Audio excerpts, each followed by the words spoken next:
दोस्तों नमस्कार। अभी अपना टारगेट क्या है? एमडीआरटी का। एमडीआरटी ये नवंबर या दिसंबर के अंदर अपना कंप्लीट होना चाहिए। दोस्तों ये सब सारा पॉसिबल है, एवरीथिंग इज़ पॉसिबल। कौन सी भी चीज़ है ना, कुछ भी इम्पॉसिबल अपने लाइफ में है नहीं। तो दोस्तों मैं आपको ये बताता हूँ कि इसका क्लोजिंग का रेशो आपका कैसा बढ़े। तो पहली चीज़ है आपका जो प्रेजेंटेशन ठीक तरीके से होना चाहिए। प्रेजेंटेशन दे दिया और आपका पहराव अच्छा होना चाहिए। आपको बोलने को अच्छा आना चाहिए। मैं जो बोलने वाला है उसका रिहर्सल करके देना चाहिए। दोस्तों प्रेजेंटेशन देते समय ना कभी भी ना इंश्योरेंस का प्रेजेंटेशन के साथ में क्या आता है? डेथ का बात। वो डेथ का बात है तो सामने वाले को कभी आप मरोगे तो आपको इतना मिलेगा, ये यानी आपको कुछ हो गया तो आपको इतना मिलेगा, ये बात ना आपके पास आना नहीं चाहिए। प्रॉपरली हम लोग इंश्योरेंस बेचने के लिए क्या बात करना चाहिए, ये सब सारी चीज़ें ना आपको समझ के लेना चाहिए। आप दोस्तों सबसे महत्वपूर्ण ये बात है सेलिंग के अंदर, पहला यहाँ पे हम लोग वस्तु नहीं बेचते। तो दोस्तों यहाँ पे हम किसको बेचते हैं? अपने खुद को बेचते हैं। मतलब आपका खुद को बेचना मतलब आपका क्या बेचना है? पहला दोस्तों पहले आज लोगों के पास आप जाते हैं ना तो आपको नीचे से ऊपर तक देखते हैं। ये आपने सपोज आपने जो है ना चप्पल पहन के आप गए पॉलिसी होल्डर के पास, तो और फिर लाखों करोड़ों की बात करेंगे तो पॉलिसी होल्डर बोलेगा अरे क्या है, इसके बाद चप्पल पहनने के लिए चप्पल ही बराबर ढंग से पहना नहीं है। ये बेसिक चीज़ मतलब आपकी पर्सनालिटी ग्रूमिंग होना चाहिए, आपका हेयर स्टाइल ठीक होना चाहिए, आपको नीट एंड क्लीन सेव करके जाना चाहिए। ये सब सारी बेसिक चीज़ें, ये चीज़ें दोस्तों आपको मालूम है। नए नए एजेंट है ने मुझे फ़ोन किया, तो दोस्तों नए लोग हैं ना, उन्होंने जल्दी एक्सपेक्ट नहीं करना चाहिए ये साल में मैं एमडीआरटी होऊंगा। दोस्तों डॉक्टर बन जाता है तो उसके लिए 10 साल लगते हैं डॉक्टर बनने के लिए।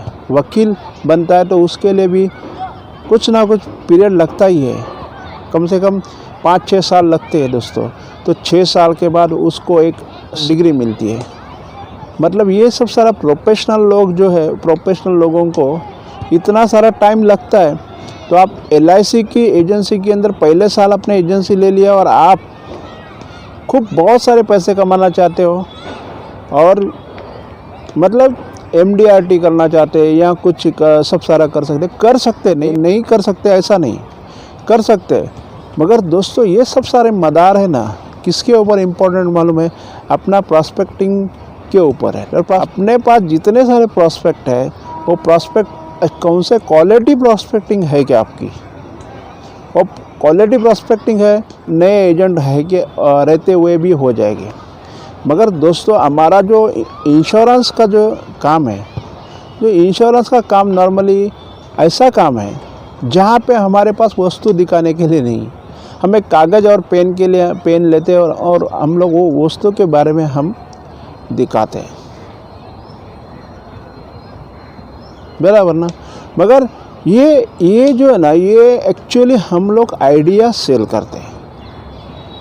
मतलब इंश्योरेंस का कंसेप्ट हम लोग उनको बताते हैं, वो कंसेप्ट समझाने के बाद उन लोग चेक काटने वाले हैं। तो आपका कंसेप्ट जो है ना वो आपका क्लियर होना है।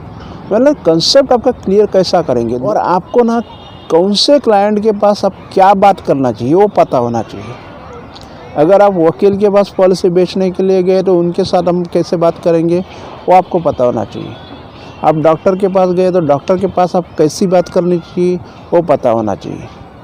मतलब ना आपको ना हर एक क्लाइंट की psychology, back of the mind client क्या सोचता है वो आपको पता होना चाहिए।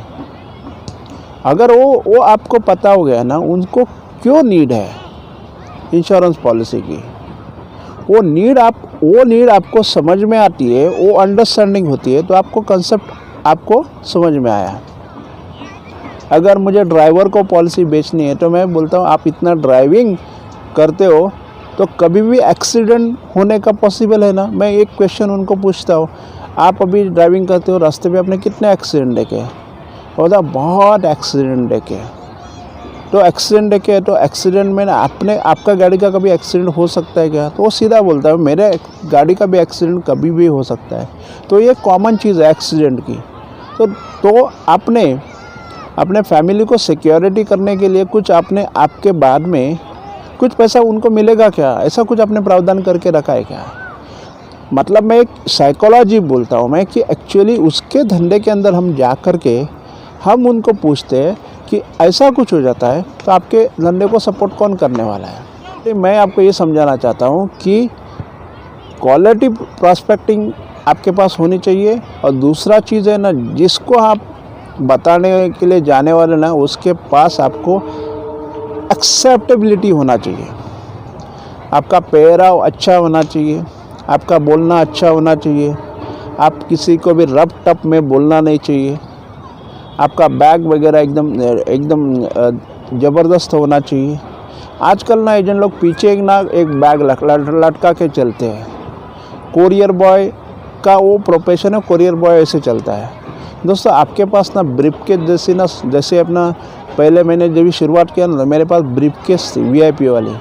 अब ये ब्रीफकेस लोगों ने बंद किया यूज़ करने के लिए, तो मैं ऐसी बैग यूज़ करता हूँ, तो ये जो बैग है तो इसको ऐसे पकड़ के चलते, इसको पीछे लटकाने का नहीं, ऐसा लटकाने का नहीं। तो दोस्तों या कुछ अपना पीछे कुछ बांधने का नहीं, तो ये आपको ऐसे रखना चाहिए दोस्तों। तो क्या मालूम है ये जो बैग है इसी के अंदर सब सारा अपना काम आ जाता है। तो दोस्तों ऐसी वाली बैग आप यूज़ करते हो तो क्या होता है, लोगों को क्या होता है इम्प्रेशन जाता है। और लोग क्या करते हैं मालूम है, लोग क्या करते हैं प्लास्टिक की थैली ले लेंगे और जाएंगे और 1 करोड़ का 2 करोड़ का बात करेंगे। अरे दोस्तों ये सब सारी चीज़ें जो है, अगर आपकी बोलते हैं ना आप जो भी कुछ भी खरीदते हो ना, किसके पास खरीदते हो, आपको ब्रांडेड चीज़ चाहिए होती है। सामने वाले को ब्रांडेड नहीं, यू आर द LIC ब्रांडर, आप ब्रांड एम्बेसडर ऑफ LIC है, तो आप ब्रांड करते हो, तो आप LIC के एजेंट हो, तो आपको आपके कंपनी के बारे में अच्छे ढंग से मालूम होना ज़रूरी है ही है। उसके साथ मेरा प्रोडक्ट अच्छा है ये भी पता होना चाहिए। अगर ये आपके पास नहीं है तो आप सीख लेना चाहिए कि LIC मेरी कैसी है, कितनी बड़ी है, क्या क्या है, LIC के पास ऑफिस कितने हैं, क्या है, LIC की स्ट्रेंथ क्या है, LIC की इन्वेस्टमेंट क्या है, LIC की इन्वेस्टमेंट अपने भारत सरकार के पास कितनी है, कितनी पंचवार्षिक योजनाओं के अंदर LIC ने इन्वेस्टमेंट कर दिया है। और फिर अपना धन जो है वो आपका धन जो है कैसा सिक्योर है, लोगों के पैसे कैसे है, ये पब्लिक सेक्टर में कंपनी कैसे सिक्योर होती है। ये हो गया आपके कंपनी के बारे में। जो कंपनी के बारे में जितनी भी सारी इंफॉर्मेशन मिलती है वो आपके पास रखनी ज़रूर है। अगर वो दिखाएंगे तो पार्टी को LIC पता है, मगर आप LIC के बारे में उनको बहुत कुछ बता सकते हैं उनको कॉन्फिडेंस देने के लिए। अगर वो कॉन्फिडेंस आपने दे दिया दोस्तों, तो फिर क्या हो गया, आपके ऊपर ट्रस्ट हो गया। दूसरा चीज़ क्या है, आपको ईमानदार रहना चाहिए। आपके पास उन लोगों ने कैश दे दिया तो कैश संभालना आना चाहिए आपको। तो ईमानदारी का काम आपके पास होनी चाहिए। अगर आपके पास ईमानदारी नहीं है तो दोस्त आपको कोई भी ये नहीं कहता। आपको किसी ने प्रीमियम दिया भरने के लिए, तो ना कैश प्रीमियम दिया तो आपको ना इमीडिएटली दूसरे दिन जा कर के भरना है, नहीं तो अदरवाइज़ उसका ऑनलाइन प्रीमियम भरने को उसको सिखाना है। और चेक वगैरह आपके पास देता है तो चेक अच्छी तरीके से लिख के आपको भरना चाहिए और इमीडिएटली उसको व्हाट्सअप रिसिप्ट व्हाट्सअप करना चाहिए। आजकल दोस्तों ये ज़माना आ गया ना, व्हाट्सअप का ज़माना है, इंटरनेट का ज़माना है, तो बहुत काम अपना ईजी हो गया। जो भी आप काम करते हो ईमानदारी से और क्लाइंट को अच्छा लगता है वही आप करेंगे। आप अपने मन से कुछ भी काम कर लिया और क्लाइंट ने ना कर दिया तो दोस्तों वो भी काम अच्छा नहीं है। तो ट्रस्टवर्दी आपको होना चाहिए। तो दोस्तों ये सब सारा चीज़ आपको ना क्लाइंट है ना ऐसे ब्लैंक चेक के ऊपर सिग्नेचर करके देता है। मेरे को भी ऐसे ही चेक मिलते हैं दोस्तों। आपके ऊपर ना इतना भरोसा होना चाहिए कि ये आदमी ना अपना कुछ गलत नहीं कर सकता है। जब पॉलिसी होल्डर को ऐसा लगे तो पॉलिसी होल्डर आपको ऐसे ब्लैंक चेक फाड़ के देगा। तो इसीलिए दोस्तों ना आपको ट्रस्टवर्दी बनना चाहिए। आपको कई के एजेंट लोग क्या कहते हैं, थर्ड पार्टी पेमेंट अलाउड नहीं है ना, ऑनलाइन पैसे अपने अकाउंट में ले लेते हैं और फिर अकाउंट में ले करके निकाल के वो भर देते हैं। अरे भाई, आपका ऐसा कुछ आपने कर दिया और पॉलिसी होल्डर का डेथ हो गया और भी आपने पैसा भरा नहीं है 2-3 दिन, तो आप जिम्मेदार है ना, उसके लिए आप हो जाते हैं। तो दोस्तों, ऐसे भी काम नहीं करना है कि थर्ड पार्टी आप ऐसे ले, वो बाकायदा जा करके आप वहाँ से चेक्स वगैरह कलेक्ट करिए या उनको ऑनलाइन पेमेंट करने का। आप अपने अकाउंट में पैसा ले करके मत भरिए, ये काम कभी आपको करना नहीं। ये सिंपल चीज़ें हैं, मगर नए नए लोग होते हैं वो करते हैं ऐसा। जब ऐसा करते हैं तभी किसी का डेथ होता है, बड़ा इश्यू क्रिएट होगा तो आपको नुकसान ही नुकसान है। और दूसरे का पैसा आपने अकाउंट में ले लिया तो और आपका सपोज इनकम ज़्यादा है तो उसके ऊपर जो पैसा आपके अकाउंट में है उसके ऊपर तो टैक्स आपको ही भरना पड़ेगा।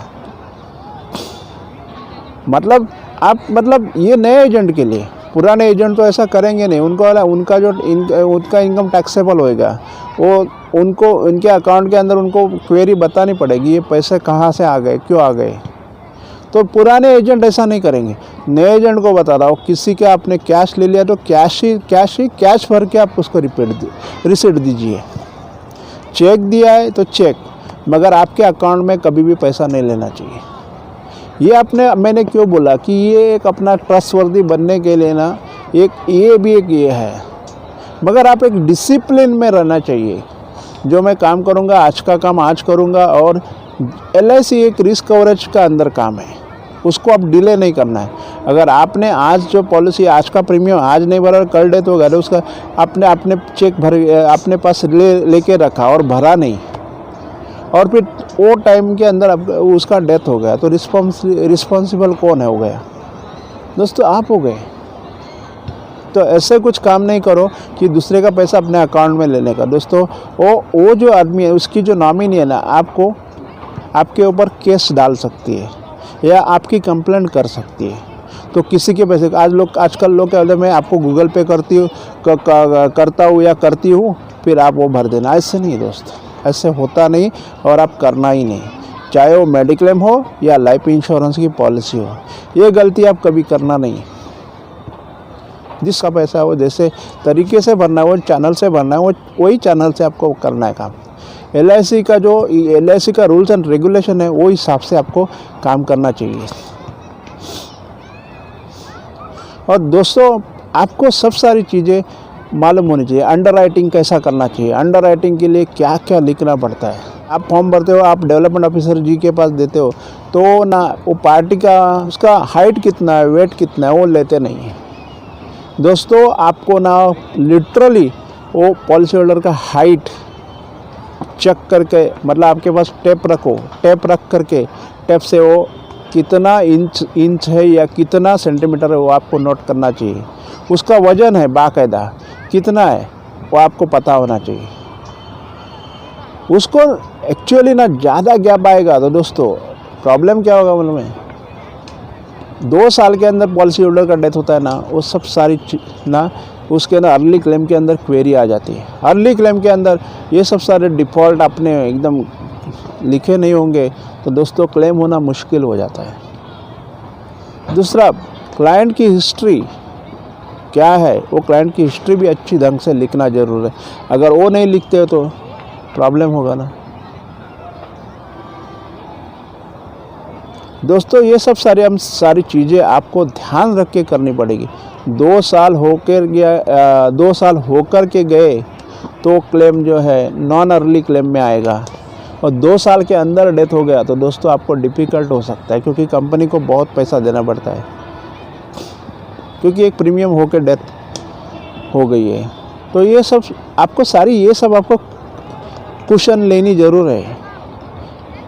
अगर ये आपने कुशन आपने ली नहीं तो आगे जाकर आपको ही तकलीफ होगी। जो ना ट्रेनिंग सेंटर है LIC के, जा कर के आप अंडरराइटिंग सीख सकते हैं। फाइनेंशियल प्लानिंग के कैसा करना है उसके बारे में भी होता है।